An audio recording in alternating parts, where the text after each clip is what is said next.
Hi everyone, welcome to this week's Collaborate session. I'm sure you've all got a huge sense of relief because you've all handed in your assessment item or your second assessment. So great, excellent. We're kind of halfway or more through the course. And time to kind of reflect on what we've learned so far. So this week's material, which is kind of about assertiveness and conflict management skills, is really drawing together all of the things that we've learned so far in the course. And usually by the time you get through this far through a course, you will start, all this sort of material will start to kind of come together for you. So think about, the ways that conflict management skills and assertiveness skills relate to all the other communication skills that we've covered so far in the course, because all of these skills you'll see as we go along work together. So I have made a little set of PowerPoints this week, so you can either watch me go through them here or you can just read them. We all have different learning styles. Some people like to watch and listen, other people prefer to read. So by now you've probably got into a rhythm of how you're learning best with this kind of course. So whatever it is that's working for you, keep on doing it. And if you haven't, by chance, handed in your assessment yet, get in touch with me as soon as possible so that we can figure out what to do from here. Okay, so let me just share my screen. So let me just take a second to set that up. Share screen and week 7 PowerPoint. There we go. Yeah, okay. Let's watch the slideshow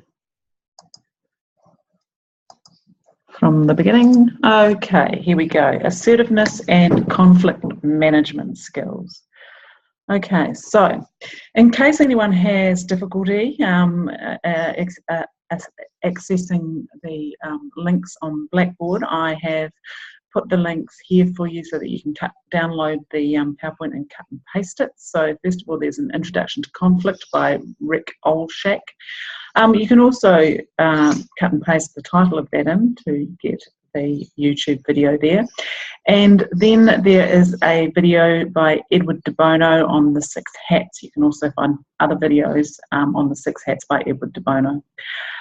All right, so let's just have a look first at the personality differences and conflict handling styles. So competing, collaborative, compromising, avoiding, accommodating, and there's different levels of assertiveness and cooperativeness that go with these different styles. You can probably see elements of these in yourself and definitely see elements of these in other people. So just keep these in mind as we go along. So first of all, I'd like you to watch the Rick Olshak video. So that's an introduction to conflict. So conflict is very much a part of everyday life and we all experience it. No matter how conflict averse we are, it's still a part of our lives. So I want you to watch this video and think about your own conflict style and think about why you might behave the way you do in conflict situations. Now, I want you to be really honest with yourself here. Like, do you sulk sometimes? Do you get really frustrated and want to kind of, do you like bottle things up and keep them inside and end up getting sick and getting really stressed out and doing all those things? So most of us will do or have done elements of these behaviours. I think kids, if you've got kids or if you know any kids, are always a great study when it comes to understanding conflict skills because they literally toss their toys, they scream, they yell, they bang their heads on the floor. And it's always kind of quite interesting to look at what's happening for children with these kinds of, with having that kind of analysis of conflict going on in your head at the same time. So if you've read the textbook this week, you'll understand that conflict is a process. We don't just suddenly find ourselves in conflict. There are all sorts of underlying factors that will cause conflict to arise. And it goes through a process where we kind of air what we're saying, we kind of come to some kind of resolution in the end. And then also there's the kind of the aftermath of the situation. So what do we do afterwards? So, thinking about yourself in conflict situations, what do you do? Do you make an effort to check in? Do you revisit the conflict, or do you not want to do that because you might get accused of nagging? Do you make gestures? What do you also do in the aftermath of conflict?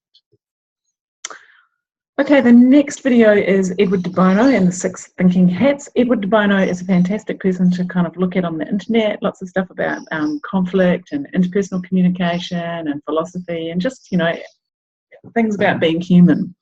So Edward de Bono introduces us to 6 hats. So we've got the white hat, which is, we all know these.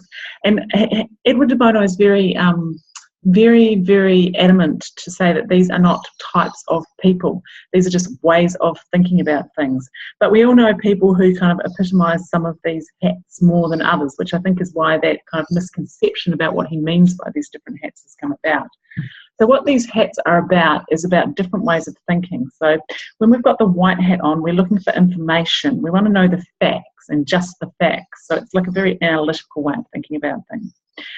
When we're wearing the yellow hat and thinking about a problem or an issue, this symbolises brightness and optimism. So you can explore the positives and probe for value and benefit and think about, the brighter side of life. Always look on the bright side of life. That's the yellow hat. The black hat is, I don't like the sound of that. So it's signifying caution, critical thinking. Really important not to overuse it, but it's very important to think also about why something may not work. When we've got the green hat on, we're focusing on creativity and possibilities, alternatives, new ideas, thinking outside the box, all those kinds of things. So this is, when we've got the green hat on, we can think about things creatively, we can express new concepts, new perceptions, lateral thinking. When we're wearing the blue hat, it's used to manage the thinking process. So it ensures that we're using all of the guidelines. So we're bringing everything together and thinking about the 6 different elements of an issue and where we could go from there. So the red hat signifies feelings, hunches, intuition, and we know from the what we've kind of covered so far that emotions and feelings are a really huge part of how we communicate. So it's about the place where emotions are placed. And we don't kind of explain the emotions, we're just kind of talking about how this makes us feel. For example, if we were doing if the problem was, say, environmental damage, then, a lot of people feel very kind of, most of us probably feel quite emotional about, the future of the planet and what we're doing to it as human beings. So Edward de Bono is just another way for us to think about conflict and argument. As I said before, the hats are not supposed to be representative types of people. And the method kind of means that we can pick and choose hats to look at an argument and beyond an argument to different ways of thinking around an issue. I would like you to think especially about conflict triggers this week. So go and read page 183 to 185 of your textbook and have a look at the triggers. Can you relate to moments when triggers have led to conflict for you? Or do can you think of other people's kind of triggers and you go, oh, we won't say that or we won't do that now because, I know that's not, it's going to trigger kind of conflict, definitely. So we kind of avoid those kinds of things. We can also see dialectical tension mentioned here. So if you can't remember what that was, go back and have a look at that as well. So I think you'll find a lot of things here that you might sound familiar, and it's probably because they've been covered before, but they're being brought into this new concept of conflict and conflict resolution skills. And I think that part of the reason for that is because conflict resolution and good communication skills just go hand in hand. And it's also very important to kind of check back with people.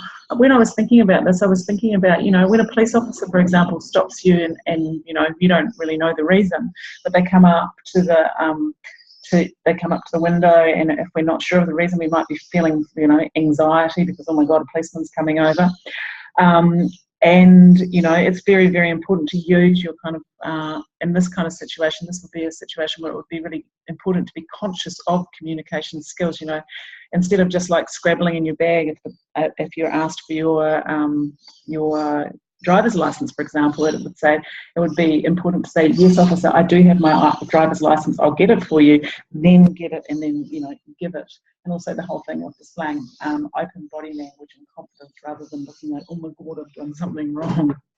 Okay, so the last thing I just want to mention before I conclude today is that the presenting problem in interpersonal conflict is not always the actual problem. So when we use these new good communication skills, or if we've been using them for a long time, or if we're just refining them, it will help you every time. Like, we know that, you know, when someone gets annoyed about the toothpaste being squeezed in the middle, it's really not about the toothpaste being squeezed in the middle. It's about the fact that somebody wants something done and it's not being done. So, you know, there's a lot of stuff in the textbook this week about power relationships, so I'd like you to read that as well, because power is always involved in conflict. Thank you very much. Enjoy your kind of week off, and next week I will introduce what needs to be done for the next assessment. So thank you.